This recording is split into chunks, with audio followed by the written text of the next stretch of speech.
Welcome to Thiya's cooking vlog. இப்போ தான் நம்ம சேனலை நீங்கள் முதல் தடவை பார்க்குறீங்களா? அப்போ மறக்காமல் சப்ஸ்கிரைப் பண்ணிக்கோங்க. பக்கத்தில் இருக்கிற பெல் ஐக்கானையும் கிளிக் பண்ணிக்கோங்க. நான் போட போகிற அடுத்தடுத்த வீடியோஸ் உங்களோட நோட்டிஃபிகேஷனில் வந்து சேரும். பாஸ்தா வச்சு நிறைய ரெசிபீஸ் ரெடி பண்ணலாம். இப்போ நான் உங்களுக்கு ஸ்பைசியாக மசாலா பாஸ்தா எப்படி செய்யலாங்கிறத நம்ம பார்க்க போகிறோம். சாஸஸ் யூஸ் பண்ணி இந்த பாஸ்தாவை நம்ம ரெடி பண்ண போகிறோம். ஹோல் வீட் பாஸ்தா யூஸ் பண்ணி தான் ஸ்பைசி மசாலா பாஸ்தா உங்களுக்கு செஞ்சு காட்ட போகிறேன். ஸோ வீடியோவை ஸ்கிப் பண்ணாமல் பாருங்கள். இந்த ரிச்சான ஸ்பைசி மசாலா பாஸ்தா எப்படி செய்யலான்னு பார்க்கலாம். வாங்க வீடியோக்குள்ளே போகலாம். ஸ்பைசி மசாலா பாஸ்தா பண்ணுறதுக்கு ஒரு பேனில் போதுமான அளவுக்கு தண்ணீர் எடுத்துக்கோங்க. தண்ணி நல்லா சூடானதும் 2 டீஸ்பூன் அளவுக்கு உப்பு சேர்த்துக்கோங்க. உப்பு எதுக்கு நம்ம சேர்க்குறோன்னா, இப்போ நம்ம அந்த பாஸ்தாவில் வந்து உப்பு பிடிச்சி வரணும், அதுக்காக தான் நம்ம சேர்க்குறோம்.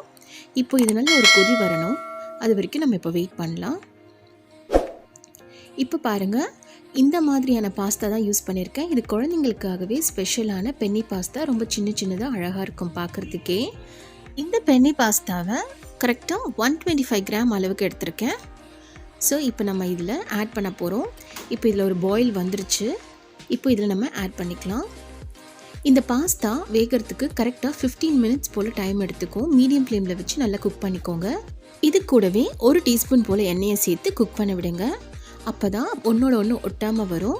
இப்போ பாருங்கள், 15 மினிட்ஸ்க்கு அப்புறமா பாஸ்தா நல்லா குக்காக இருக்குது.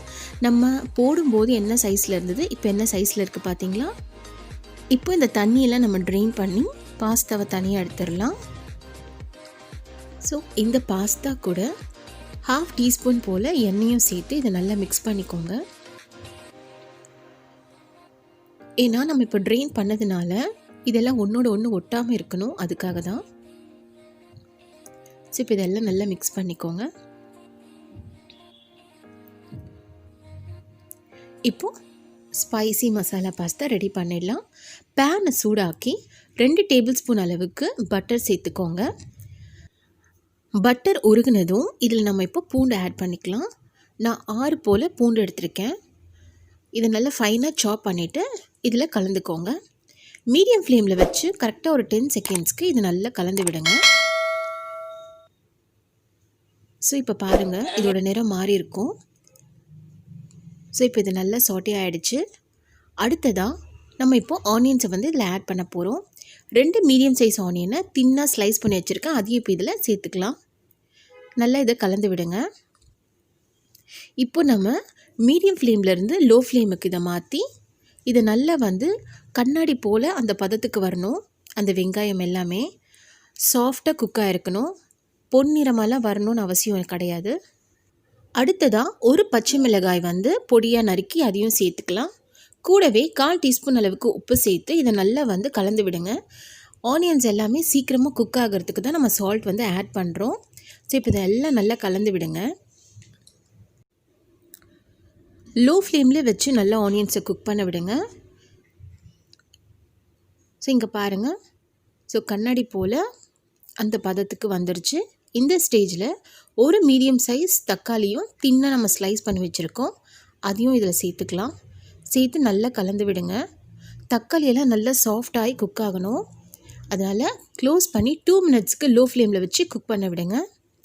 இப்போ பாருங்கள், 2 மினிட்ஸ்க்கு அப்புறமா எல்லாமே நல்லா சாஃப்டாக குக் ஆகிடுச்சு.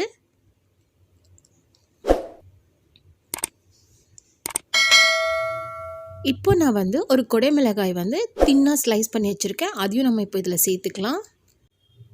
இதையும் இப்போ நல்லா கலந்து விடுங்க. ஒரு 10 செகண்ட்ஸ் போல் நல்லா வந்து இதை கலந்து விட்டுட்டே இருங்க.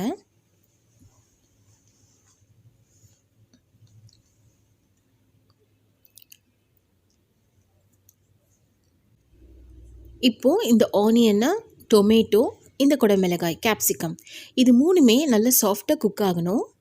அதனால் இப்போது லோ ஃப்ளேமுக்கு மாற்றி 2 நிமிஷம் போல் இதை க்ளோஸ் பண்ணி நம்ம குக் பண்ண விடலாம். ஸோ 2 நிமிஷத்துக்கு அப்புறம் பாருங்கள், வெங்காயம், தக்காளி, குடைமிளகாய் இது 3மே நல்லா குக் ஆகிடுச்சு. இந்த ஸ்டேஜில் நம்ம அதே லோ ஃப்ளேமே நீங்கள் மெயின்டைன் பண்ணிக்கோங்க. மெயின்டைன் பண்ணிவிட்டு இப்போது இதில் நம்ம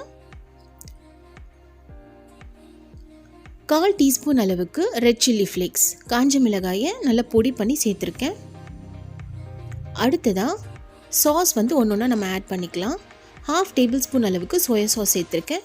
உங்ககிட்ட லைட் சோயா சாஸாக இருந்துச்சுன்னா நீங்கள் 1 டேபிள் ஸ்பூன் போல் சேர்த்துக்கோங்க.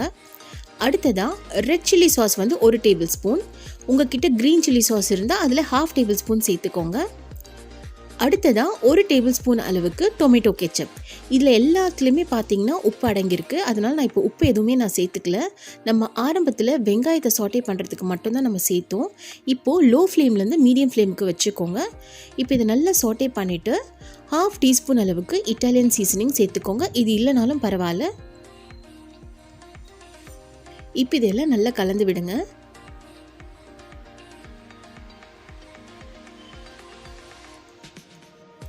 ஏற்கனவே நம்ம பாஸ்தா வேக வைக்கும்போது உப்பு சேர்த்து தான் நம்ம வேக வச்சோம். அதனால் நீங்கள் இப்போ எதுவும் சால்ட் எதுவுமே ஆட் பண்ண வேண்டாம். இப்போ இதை நல்லா கலந்து விட்டுடலாம். இந்த ஸ்டேஜில் நல்ல சீஸ் வந்து நம்ம கிரேட் பண்ணிக்க போகிறோம். உங்ககிட்ட என்ன சீஸ் க்யூப்ஸ் இருந்தாலும் சரி, நீங்கள் வந்து அதை யூஸ் பண்ணிக்கோங்க. நான் வந்து செடார் சீஸ் யூஸ் பண்ணியிருக்கேன். அது ரொம்ப நல்லது. சரி, இப்போ இதை நல்லா மிக்ஸ் பண்ணி விடலாம்.